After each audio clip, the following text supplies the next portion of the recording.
सेनगावसह हिंगोली जिल्ह्यामध्ये सद्यस्थितीत कडक उन्हाळा जाणवत असल्यामुळे विविध ठिकाणच्या जलस्रोतांची पाणी पातळी झपाट्याने खालावली आहे। त्यामुळे पिण्याच्या पाण्यासाठी वन्य प्राण्यांची वणवण भटकंती होताना दिसून येत असून या पाण्याअभावी त्यांचा जीव जाऊ नये यासाठी तात्काळ वन विभागाने दखल घेऊन डोंगरी भाग व माळरानामध्ये कृत्रिम पाणवठे उभारण्याची मागणी आज दिनांक 22 मार्च रोजी दुपारी 2 वाजता प्राणी मित्रांच्या वतीने करण्यात आली आहे।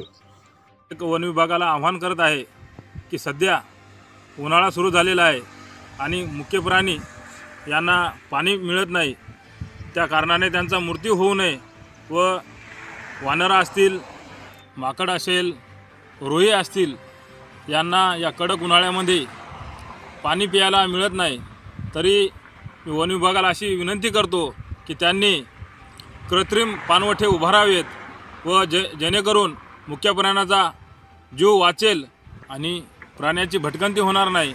म्हणून वन विभागाला मी विनंती करतो की त्यांनी कृत्रिम पाणवठे उभारावेत अशी मी त्यांना विनंती करतो।